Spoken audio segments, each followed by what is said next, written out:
First contact and the hunt. The jungle of Primer, 9 pulsed with life, every shadow teeming with unseen horrors. Towering trees stretched toward the sky, their thick canopies blotting out the twin suns above. Somewhere in the dense underbrush, an apex predator lurked, waiting. A Varkan research team had landed on this world not to hunt, but to observe. Their species, scholars by nature, had cataloged countless ecosystems across the galaxy, always from a safe distance. Violence was foreign to them. They relied on drones, technology, and automated defenses to keep them safe. And yet, here they were, standing just beyond the tree line with a human among them. Captain Elias Carter, a seasoned survival specialist from Earth, adjusted his gloves and scanned the jungle with an almost bored expression. Compared to Earth's old-growth forests, Primer 9 was just another dangerous ecosystem. He had faced worse. The lead scientist, Scholar Varan, stood beside him, her thin, grayish-blue fingers twitching nervously. She was taller than Elias, but frail, her species having evolved in low-gravity environments. Like all Varkan, she found direct confrontation with nature unnecessary, primitive, even. Yet despite all their technology, all their drone surveillance, they needed him. This world is unlike anything we've documented before, Varan said, her voice layered with the artificial calm of a scientist, masking her fear. The Zirak is beyond even our most dangerous classifications. It does not fear. It does not hesitate. Elias smirked. Sounds fun. Varan glanced at him. Fun is not the term I would use, Captain. A sharp trill from one of the hovering drones caught their attention. The creature was near. The team moved carefully to a ridge overlooking a clearing. The Zirak stood in the open below, a beast of nightmares. It was nearly 4 meters tall, its exoskeletal plating dark and jagged like cracked obsidian. A thick, muscular body supported by 4 clawed limbs. Its face was a thing of horror, mandibles clicking in anticipation, rows of serrated teeth twitching behind them. Elias whistled. That thing's a big bastard. The Varkan scientists remained silent, their bodies stiff. The Zirak was the undisputed apex predator of this planet, and their drones had captured countless hunts before. It never lost. It never fled. It only killed. Observe, Varan whispered, motioning to the team. This is why we do not interfere. The Zirak locked onto a target, a 6-legged beast drinking from small stream. The prey barely had time to react before the predator charged, a blur of muscle and chitin. The Varkan watched expectantly. The kill would be quick, efficient, but something changed. The Zirak stopped mid-charge.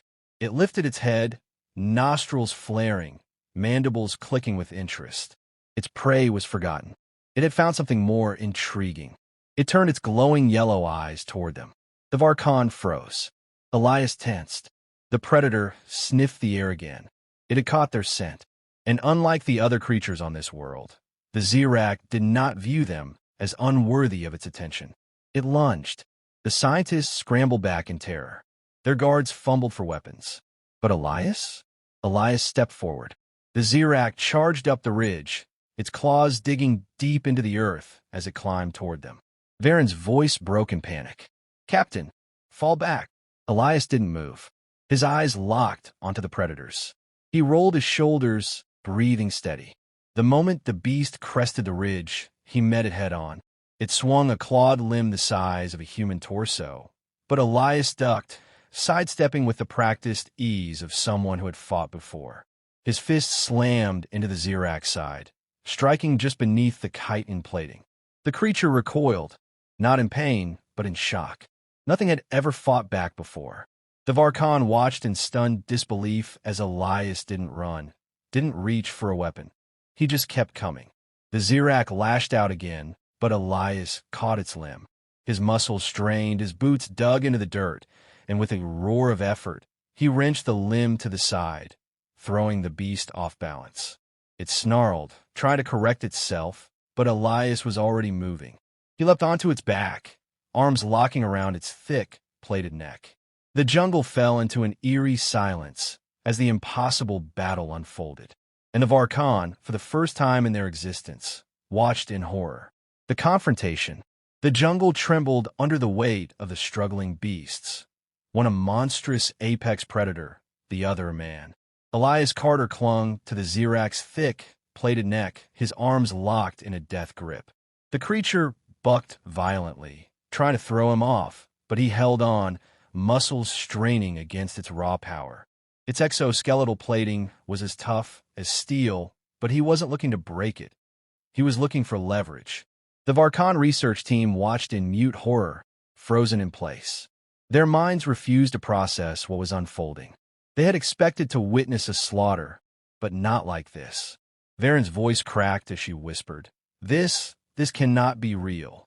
The Zirak reared up, slamming its back into a tree in an attempt to crush its attacker. Elias twisted at the last second, rolling off and landing hard on the ground. He barely had time to react before the beast turned, its massive jaws snapping toward him. He ducked, rolled, and came up swinging. His fist slammed into the Zirak's jaw with a sickening crack. The force of the blow made the creature stagger. The Varkhan flinched. They were a species that had never witnessed violence on this scale. The sheer, visceral nature of it was alien to them. One of the younger researchers, Scholar Drennis, stammered, "He's fighting it. With his hands." No one answered. The Zirak snarled, its mandibles flaring wide. Its massive claw lashed out, raking across Elias's chest. His shirt shredded, blood welling from the gashes, but he didn't falter. He took the hit, absorbed the pain, and stepped forward. The Zirak hesitated. That was new. Nothing else on this planet stepped forward when struck. Nothing pressed the attack after being wounded. But Elias? He grinned. His body ached. His breathing was heavy, but this wasn't fear. This was adrenaline. This was instinct. This was a fight. The Zirak lunged again, and Elias met it with a roar. He dodged low, driving his shoulder into the beast's exposed underside. His arms locked around its midsection, muscles screaming as he lifted. The Varkhan gasped in collective disbelief. Elias threw the Zirak. The massive predator crashed onto its side, kicking up dirt and leaves. It thrashed, trying to right itself, but Elias was already moving. He pounced, pinning its neck with one arm while his other hand gripped the mandibles. The Zirak let out a guttural, panicked screech, a sound the Varkhan had never recorded before. Varen clutched at her datapad, her hands shaking. It's afraid. Elias gritted his teeth, putting everything he had into the final move. His fingers dug into the beast's thick mandibles, pulling in opposite directions. The Zirak thrashed wildly, but Elias held firm, veins bulging as his raw strength overpowered it. With a final, savage wrench, there was a sickening crack. The Zirak went limp. A heavy silence fell over the jungle. Elias remained crouched over the corpse, chest heaving, hands dripping with the beast's dark blood. His arms trembled from exertion. He looked down at his own wounds, noting them with detached curiosity. Scratches, bruises, nothing too bad. He had won. He let out a slow breath, then turned to the Varkhan. They stared at him, pale and horrified. Elias frowned, wiping the blood from his hands onto his tattered shirt. "You guys okay?" No one answered. Drennis took a shaky step back, his voice barely above a whisper. "What are you?" Varen swallowed hard, forcing herself to speak. Her voice was hollow. "They are not prey," she murmured, as if speaking a realization aloud for the first time. Elias raised an eyebrow. Thanks." She shook her head. "No, you don't understand." Her hands trembled, datapad clutched tight to her chest. The Zirak was the apex predator of this world. Nothing hunted it. Nothing fought it and survived. She swallowed, staring at Elias as though seeing him for the first time. "You tore it apart with your naked hands." Elias sighed, rubbing the back of his neck. "Yeah, sorry about the mess." Varen exhaled slowly, trying to steady herself. You weren't even afraid." Elias shrugged. "Didn't have time to be." The jungle remained silent, as if the planet itself had witnessed something unnatural. The Varkhan now understood. Humans were not prey. There was something else entirely. Horror and awe. The jungle remained eerily silent. Even the smaller creatures, the ever-present scavengers of Primer 9, hesitated in the shadows, unwilling to approach the broken corpse of their world's apex predator. Elias Carter wiped the blood from his face with the torn remains of his shirt, his breath still steadying after the fight. His body ached, the sting of fresh wounds mixing with the deep-set exhaustion that always came after a real battle. But he was alive. He turned to the Varkon research team, expecting, what, exactly? Applause? Acknowledgement? Instead, he found them frozen, their wide, black eyes filled with a mixture of shock, horror, and something else. Something dangerously close to fear. Varan, the team's lead scholar, looked as though her brain had simply stopped processing reality. Her elongated fingers clutched her datapad so tightly that the casing cracked under the pressure. Elias frowned. You guys okay?" No one answered. He took a step forward, and Drennis, the youngest among them, flinched.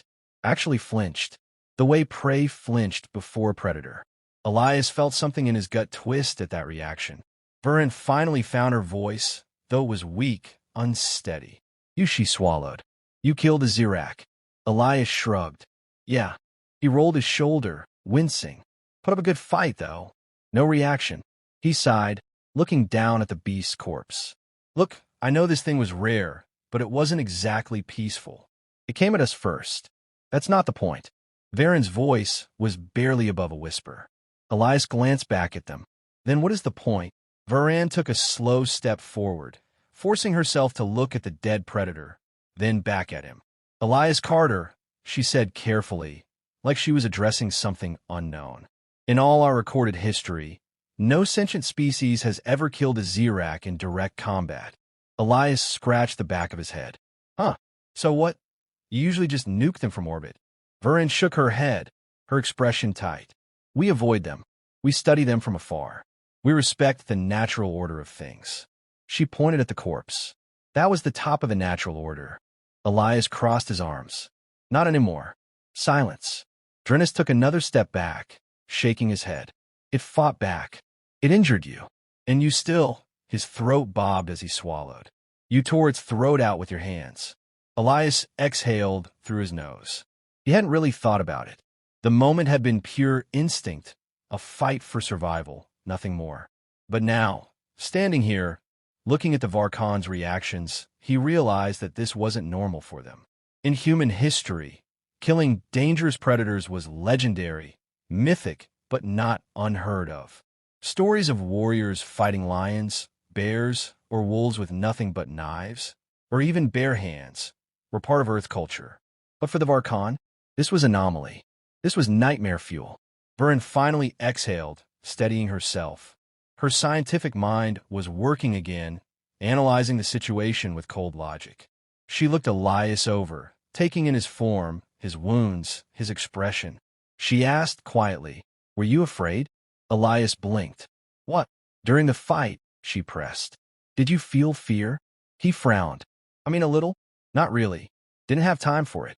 Varan closed her eyes, her fingers pressing against her temples, as if trying to process something too large to comprehend. "This changes everything." Elias raised an eyebrow. "Ow!" She opened her eyes again, and this time, the fear was replaced with something else. Something worse. Recognition. "Do you understand what this means?" she asked, her voice almost reverent. "This isn't about just one battle. It's about what you are." Elias narrowed his eyes. "You're going to have to spell it out for me. Document." Varan took a slow step forward, gesturing with a shaking hand. "The Zirak is perfectly evolved for this environment. It is built to hunt, kill, and dominate. Nothing else on this planet stands against it. It has no equal." She pointed at Elias. "And yet you won. Without weapons. Without armor. Without fear." Elias shrugged. "I wouldn't call it easy, but you still did it." Varan shook her head. "That means humans are something beyond our understanding." Drennis whispered, "If one human can do this, then what could a human army do?" The weight of that question hung in the air. Elias had never thought about it that way. To him, this was just another survival challenge. Another fight. But to the Varkon, It was proof that humanity was something the galaxy had never truly accounted for. Something dangerous. Something monstrous. Varan straightened, composing herself. She was still rattled, but she had come to a decision. This must be reported to the Galactic Council. Elias sighed. Great. More bureaucrats. This is not about politics, Captain Carter. Varan's eyes were sharp now, her mind already calculating the larger implications. This is about rewriting everything we thought we knew about intelligent species. Elias folded his arms, watching them carefully. So, what happens now? Varan hesitated, then answered. Now, the galaxy learns the truth. The implications. Elias sat on the edge of the medical cot, idly rolling his shoulder to test the soreness. The ship's med bay smelled too clean, a sharp contrast to the blood and sweat of the jungle. The gashes across his chest had already been treated with Varkan biogel, sealing the wounds faster than anything human medicine could manage. He'd be fine in a few hours, physically at least. The Varkan research team hadn't spoken much since they returned to the ship. They kept their distance, murmuring among themselves in hushed tones. Even the medical staff avoided eye contact. Elias knew fear when he saw it. He wasn't sure what bothered him more, their shock at his survival or the fact that they weren't sure if he was still safe to be around. The door to the med bay hissed open, and Scholar Varan stepped inside, datapad clutched tightly to her chest. She looked exhausted, as if her mind had been running non-stop since they left Primer 9. Elias raised an eyebrow. You look like you've seen a ghost. Varan exhaled sharply. I am still deciding if I have. She hesitated, then stepped closer, standing just outside arm's reach. I need to ask you something, Captain Carter, and I need you to answer honestly. Elias shrugged. I'm an open book. Varan studied him, her dark eyes unreadable. Then, carefully, she asked, Are all humans like you? Elias frowned. Like me how? She hesitated, choosing her words carefully. Capable of that, of what we witnessed. Elias leaned forward, resting his forearms on his knees.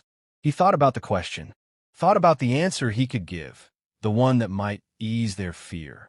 Then he thought about the truth. He met Varen's gaze. Yeah. She inhaled sharply. Elias continued. Not all of us are soldiers. Not all of us are survivalists. But what you saw, that's in all of us. Somewhere buried deep. He tapped his chest.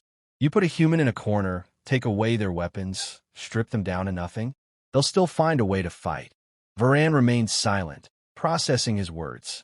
Elias sighed, rolling his shoulder again. Look, I get it.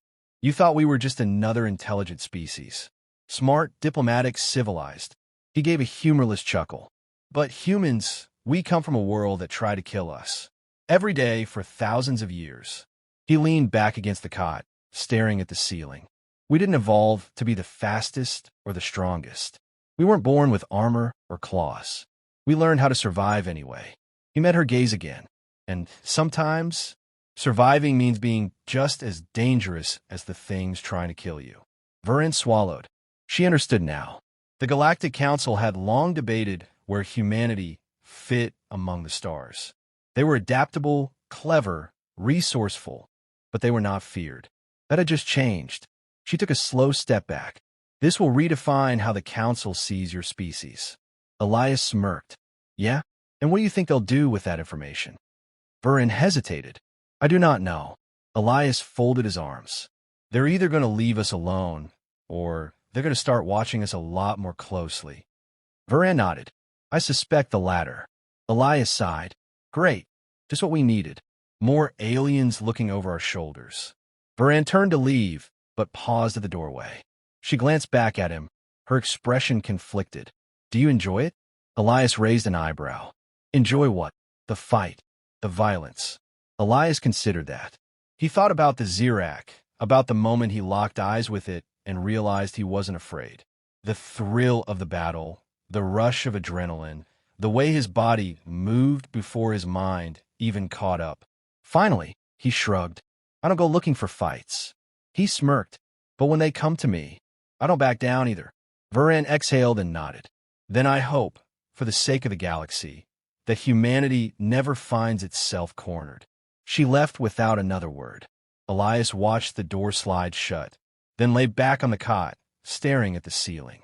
The galaxy had just learned the truth about humanity. And for the first time, Elias wondered if that was a good thing.